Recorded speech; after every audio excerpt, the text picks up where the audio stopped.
Voice of Indonesia. Voice of Indonesia dari Indonesia untuk dunia. Berjumpa lagi dalam Keliling Indonesia. Kali ini kita akan ngobrol bersama dengan seorang yang sangat cinta terhadap masakan Indonesia, khususnya masakan Minang, yakni masakan rendang. Dan terkhusus lagi kita akan membahas tentang rendang tuna. Ini mungkin sedikit berbeda karena biasanya kalau rendang itu identik dengan rendang sapi. Tapi kali ini kita akan bahas tentang rendang tuna dan sudah bersama saya Ibu Dr. Hewan Yuniarti atau yang lebih dikenal dengan sapaan Ete Nuni. Selamat datang di Studio Voice of Indonesia, Teh Nuni. Terima kasih. Masya Allah, ini acara keren banget ya. Beruntung saya nih ketemu Terima kasih. di sini. Mudah-mudahannya bisa menjadi kebaikan buat Indonesia juga. Amin, mudah-mudahan. Amin. Terima kasih. Sehat kabarnya ya, Teh Nuni, Sehat, alhamdulillah ya. Kemarin beberapa hari lalu sempat ya masih ada bindeng-bindeng dikit lah. Oh, gitu ya. Sisa-sisa dikit lah. Memang sekarang lagi musim panas ya, panas-panasnya. udaranya ya. Gitu, Ya, kurang tapi sekarang air. adem ya di sini ya. Ada banget sini. Dan yang kita bahas malah yang panas-panas ini. Rendang. Yang seru yang enak. Seru yang enak. Iya, yang seru yang enak. Karena biasanya kalau kita lagi mau makan siang itu yang kita cari biasanya yang berat-berat seperti rendang ini. Ya. Tapi rendang tuna ini jadi menarik buat pendengar Voice of Indonesia. Beliau ini adalah owner dari Teh Nuni Rendang Tuna. Itu nama brandnya ya? Iya, brandnya Teh Nuni. Itu nama Variannya- kecil ibu ya? Ya, nama kecil dari kata ete. Mm-mm. Jadi dipanggilnya Teh, disingkatnya. Nuni nama kecil kesayangan di rumah. Nama panjangnya kan Yuniarti. Benar-benar Gitu, khas jadi banget Minang akhirnya ya. itu saya jadikan nama brand. Ya, baik. Nah, kenapa dari dokter hewan ke rendang ini, ke bisnis rendang? Bisa diceritakan? Pertama mungkin orang Padang ya. Mm-mm. Kan orang Padang tahu dong basicnya ke bisnis. Tapi terlepas dari itu semua, permintaan mama. Oh. Ibunda almarhum dari sebelum tahun 2000 udah minta saya untuk membuat rendang karena kata beliau di antara anak-anak dia mama paling cocok, bukan yang lain nggak enak ya, Mm-mm. tapi cocok sama rendang. Cobalah kau usaha di situ. Oh. Itu permintaan. Tapi saat itu saya masih banyak kesibukan jadi saya belum bisa penuhi. Mhm. Alhamdulillah corona datang, kita pandemi, itu rupanya caranya Allah untuk membelokkan saya balik ke permintaan orang tua. Oh. Dan saya mulai dari situ. Baru 2021. Iya. Gitu. Iya. Memulainya dari dadak rendang namanya. Jadi orang kan taunya kalau rendang itu daging sapi ya. Iya. Padahal yang namanya rendang itu bumbu hitamnya itu. Bumbu hitam yang menyertai daging. Oh, gitu. Jadi bukan dagingnya. Bukan dagingnya. Bukan. Kalau orang Padang bilang dedek. Dedek. Makanya saya namakan dia dadak. Jadi bingung juga. Jadi dadak black rendang.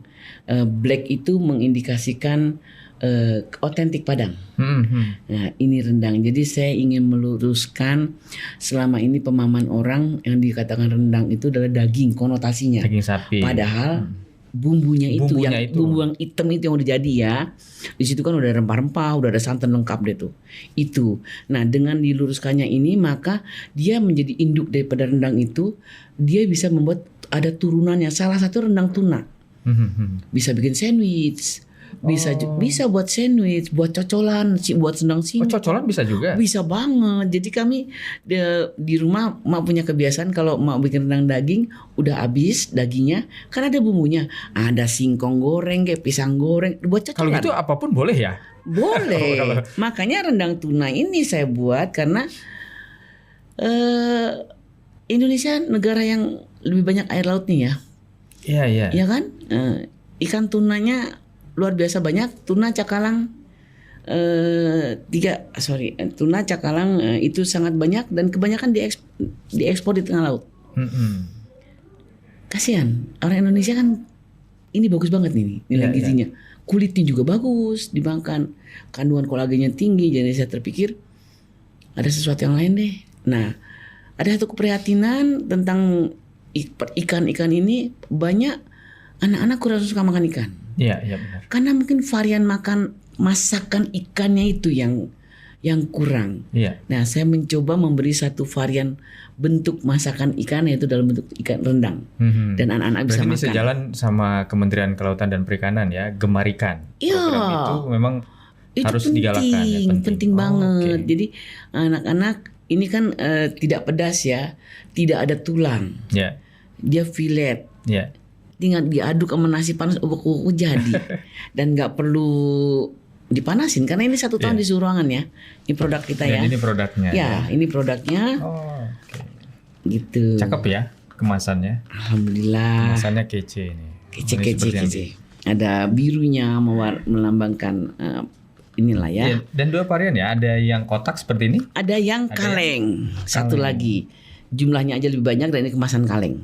Oh, Ya, jumlahnya juga lebih banyak. Ini 350 gram, yang ini 250 gram. ini tinggal pilih ya. Iya, Oh, ini iya. lumayan nih. Ini bisa pakai 9 orang makan, ini bisa 14-13 orang nih. Ini gede-gede isinya. Oh ya, Ya, seperti kecil ya. sekecil ini Iya. ternyata bisa buat belasan orang. Iya. Bisa. 14 orang ini ya. Yang ini.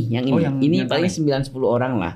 Tapi tergantung juga kalau mau makan sendiri juga habis sendirian. Iya, iya. Ya kan kalau disuka dia nggak kasih orang gimana? Gitu kan. Jadi balik lagi ini boleh untuk apa aja? Boleh daging, boleh ikan.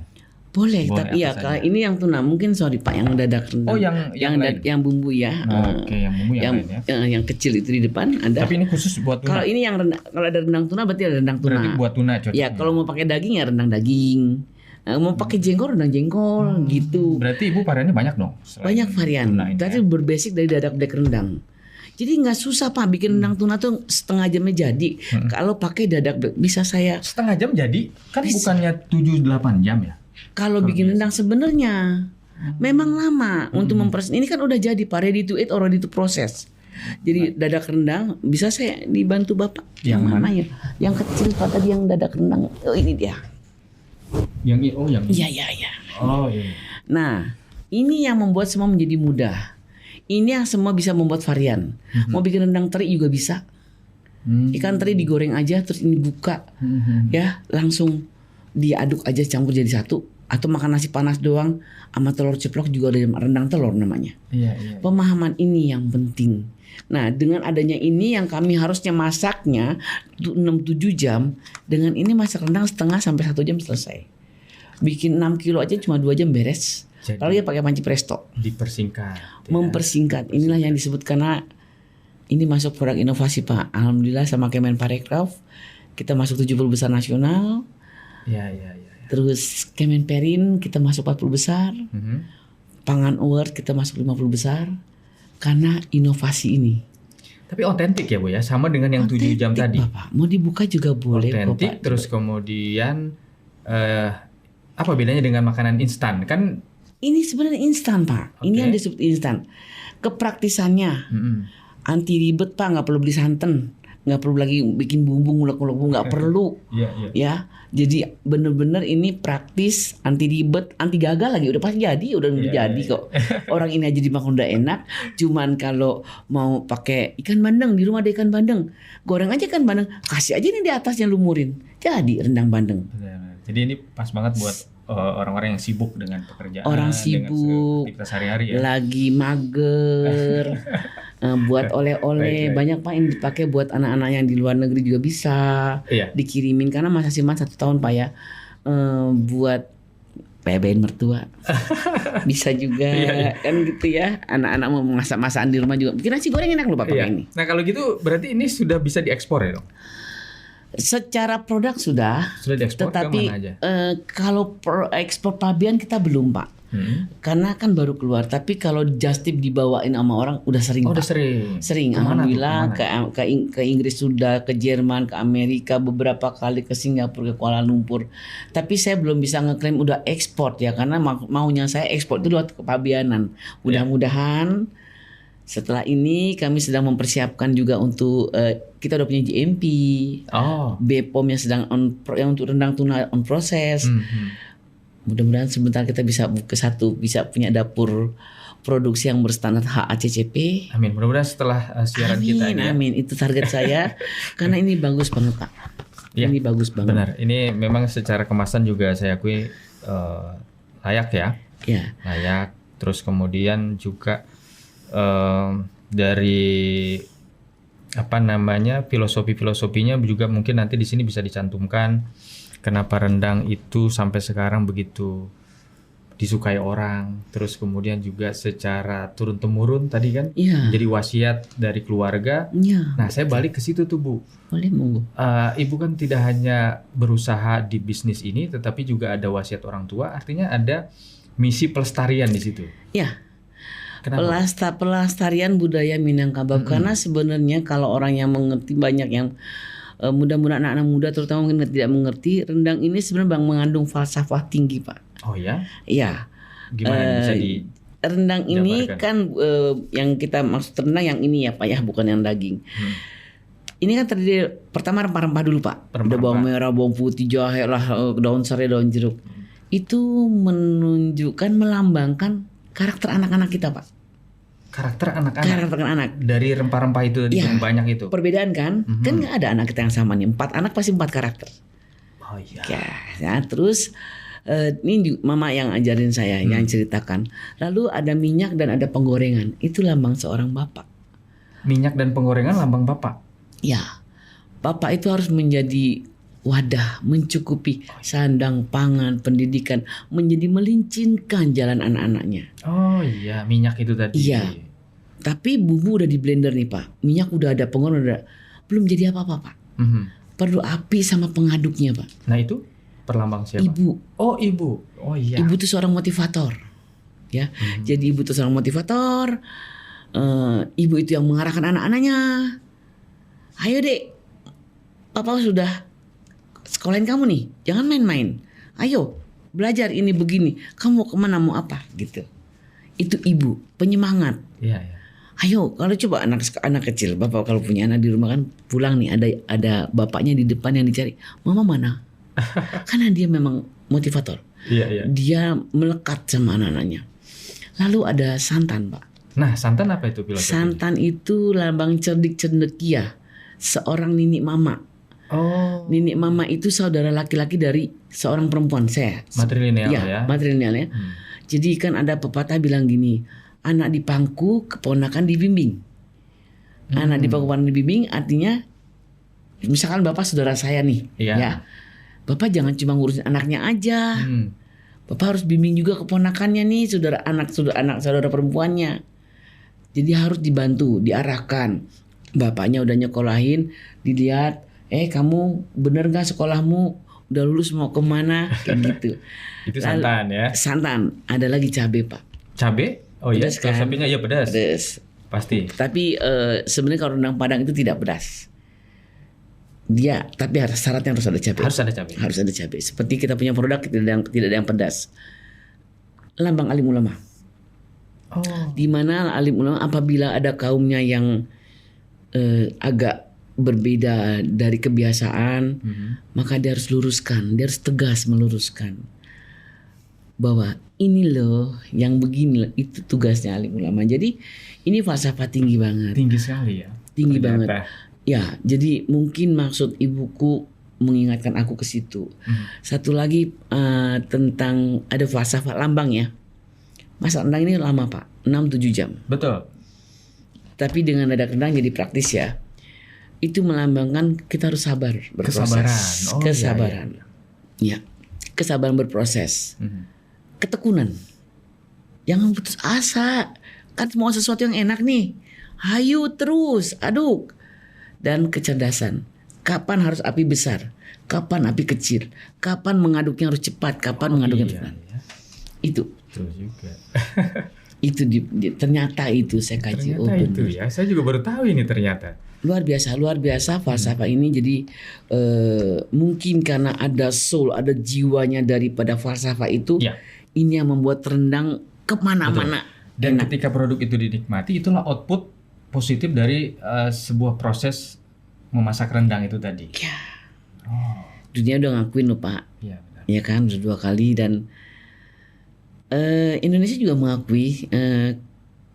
Kami launching dulu nih dadak black rendang Ya. Kita launchingnya Oktober ya Pak ya, 28 Oktober 2021. Kenapa tadi saya bilang Indonesia juga mengakui, anak muda mengakui sebenarnya. November tanggal 20 kami sudah membuat pesanan untuk janji jiwa tos Pak. Oke, sebanyak. Dulu ada menu beef rendang namanya, untuk program 3 bulan mereka ada program 3,57 ton Pak. 3,57 ton? Iya. Wow. Untuk seluruh outletnya seluruh Indonesia. Itu bukti bahwa rendang itu adalah dadak. Oke. Dadak rendang ini. Jadi dia buat selai. Oke, Teh Nuni, itu kan pesanan yang tidak sedikit. Tantangan dong waktu itu. Banyak. Harus menyiapkan sebanyak itu gimana prosesnya? Dari awal saya mau membuka usaha ini, sebenarnya ini juga usaha yang benar-benar di luar dugaan ya. Karena saya dulu binaan Sinar Maslen Pak. Jadi saya beruntung waktu itu saya tidak tahu MKM aja namanya, singkatan apa saya tidak tahu. Tapi ada teman yang ngasih tahu ada tuh lagi untuk dibina. Saya ikut dengan CSA Sinar Maslen. Alhamdulillah pendaftar terakhir yang terpaksa dibuka untuk saya masuk. Memang rezeki kemana. Lalu dalam program pembinaan kepada kami salah satunya juga branding, ada manajemen perusahaan, manajemen pabrik, marketing, semua kita diajarin selama 8 bulan. Waktu itu ada perlombaan membuat produk kreatif inovatif. Bukan hanya produk, termasuk desain. Alhamdulillah Pak, 17 Agustus itu kami juara 1. Wow. Karena alhamdulillah kita diajarin membuat desain bagaimana pewarnaan segala macam, dan produk juga dengan mentor-mentor yang luar biasa ya di sana ya. Luar biasa sekali. Semua dari Ibu, pemikiran Ibu atau ada kolaborasi dengan? Sendiri Pak. Oh, sendiri. Iya. Luar biasa ya. Sendiri, tapi kan ada ilmu nih yang dari mentor-mentor nih. Oh, diginin. Saya terapkan terutama untuk desain ya. Sama untuk kemasan saya belajar juga lagi bagaimana, karena saya background saya dokter hewan Pak di bidang kesehatan. Sebenarnya profesi saya yang benar awalnya tuh terapis holistik neuropati Pak. Saya terapis sebenarnya. Tapi mungkin Allah membelokkan, kamu kapan bayar janji mama gitu kali. Ya jadi membuat saya berbalik. Jadi saya sangat peduli dengan kesehatan. Saya tidak mau pakai bahan pengawet, saya tidak mau. Jadi kami belajar ke IPB tentang teknologi pengawetan dengan sederhana sebenarnya ya. Cukup sederhana kok, tidak pakai aneh-aneh. Cuma ternyata itu ya Pak. Mungkin kita sedang lakukan di rumah tapi tidak secara lebih tepatnya enggak ini. Jadi saya pelajari ke sana semuanya. Ya artinya semua sudah Ibu penuhi ya persyaratan-persyaratan, standar-standar yang memang Satu lagi Pak, legalitas. Legalitas wajib. Jadi saya sudah waktu mau membuat, saya sudah siapkan konsepnya. Semua konsepnya dari mulai produknya, dari kemasannya, dari sistem pembuatan. Jadi waktu dari janji jiwa, kalau kita sudah, kan kata UMKM harus naik kelas ya Pak ya. Kita harus punya konsep, punya sistem, punya strategi, punya teknisnya bagaimana. Dari awal sebelum melakukan apa-apa. Jadi pada saat mendadak itu dapat pesanan Pak, saya tidak tahu bilang apa, cuma Tuhan tolong saya, ya Allah tolong. Ini sistem ini tinggal dikembangkan aja Pak. Besar dikebesarin, kecil dikecilin. Itu yang menolong kami Pak. Karena kita udah belajar juga bagaimana alur produksi dalam kesederhanaan, tapi hygiene kita harus tetap jaga. Ya saya juga udah bersertifikat halal. Jadi yang diminta tuh waktu itu karena B2B sertifikat halal. Tapi alhamdulillah sekarang udah BPOM. Udah standar itu. Jadi UMKM harus siap dari awal. Sudah siap go nasional, go internasional juga ya? Ya insya Allah. Mudah-mudahan secepatnya ini. Ya mudah-mudahan secepatnya. Sangat berharap karena jangan makanan dari luar yang masuk sini aja Pak. Oke. Kita harus keluar Pak. Harus masuk dapur orang asing Pak. Nah kalau gitu nih kesempatan buat Teh Nuni mempromosikan ke pendengar nasional ataupun ke seluruh dunia, silakan. Oke, terima kasih. Ini Teh Nuni punya produk yang keren banget. Sekarang orang Indonesia khususnya yang di luar negeri nggak usah bingung kalau mau makan rendang. pakai dadak black rendang ini otentik Padang, nggak ada unsur daging. Jadi insya Allah untuk perizinan masuk satu negara gampang banget. Kalau mau bikin rendang, ini ready to eat or ready to process ya. Jadi kalau mau makan ya tinggal dibuka aja nasi panas, aduk aja wuk-wuk sama emping atau kerupuk aja udah selesai. Tapi kalau mau bikin rendang daging atau ikan terserah dengan seleranya. Ini tinggal dimasuk aja daging rebus pakai dadak black rendang sama air, tambahin rebus atau di presto sebentar selesai sampai empuk, udah empuk keringin. Simple banget. Ini juga rendang tuna. Ya kalau di Indonesia begitu banyaknya. Kalau ada cumi ya silakan bikin dadak rendang dengan cumi. Ada ikan tuna dengan dadak rendang. Ada teri, pakai teri dengan dadak rendang. Udah jadi rendang. Jadi pemahaman tentang rendang bukan tentang daging. Rendang adalah bumbu yang hitam yang sudah matang itu. Ya, mau bikin spaghetti bisa toppingnya ini. Terserah. Ikan rendang tuna dihancurin jadi topping spaghetti. Bikin makaroni juga bisa. Bikin nasi goreng enak banget, rendang tempe juga. Kayak gitu. Jadi sangat mudah. Silakan boleh lihat ada di Shopee, TikTok dan IG kami Teknuni namanya. Buka aja pasti ada di situ. Oke. Thank you banget. Terakhir nih Ibu, terakhir sekali. Ya. Wasiat Ibu sudah dilakukan, sekarang Ibu sudah beralih ke bisnis rendang. Tapi barangkali ada harapan secara Ibu pribadi untuk kedepannya rendang ini bisa dirasakan, dinikmati oleh banyak orang. Apa misi Ibu? Misi saya buat Mama. Amal jariah. Saya mau punya belas budi buat orang tua, kakak yang besar. Saya ingin meninggalkan warisan buat anak saya, membawa kebaikan. Saya pesan sama dia untuk bantu lingkungan, masyarakat sekitar. Semakin besar kita semakin banyak pakai orang, Pak, yang bisa bergabung bersama. Semakin banyak kita manfaati dunia ini, itu. Tapi tidak boleh keluar dari rules-nya. Karena resep ini jangan main-main, karena rendang bukan tentang resep, rendang tentang teknik memasak. Dan ini mudah karena saya punya anak cuma satu, laki-laki, dia juga dokter hewan, Bramantio namanya.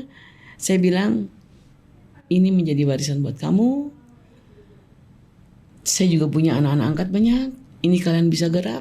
Mama tidak minta apa-apa, teruskan. Mama ngerintis, siapa aja bisa merintis. Siapapun yang memakan ini atau menjual ini, bagi saya dia semua mempunyai kesempatan beribadah. Itu saja misi saya. Dan tentunya Indonesia harus kuasai dunia. Masuk ke dapur orang asing, jangan makanan orang asing masuk dapur kita terus. Baik. Iya kan? Nah, kita harus masuk ke dapurnya orang asing. Luar biasa. Insya Allah. Teknuni, terima kasih sudah bersama Voice of Indonesia membagikan sebuah prospek untuk masyarakat banyak, tidak hanya di Indonesia tapi juga ke mancanegara. Terima kasih, semoga sukses berhasil misi Teknuni ke depan. Amin. Thank you banget kesempatan ini ya. Semoga ya anak-anak kita ke depan bisa menguasai dunia. Baik, amin, mudah-mudahan. Karena kita negara besar ya. Iya, betul sekali. Hebat. Pendengar, demikian Keliling Indonesia. Seru sekali obrolan saya bersama dengan Dr. Hewan Yuniarti atau yang lebih dikenal dengan Teknuni tentang rendang, khususnya rendang tuna. Dan kita jumpa lagi di lain kesempatan. Sampai jumpa. Terima kasih. Voice of Indonesia.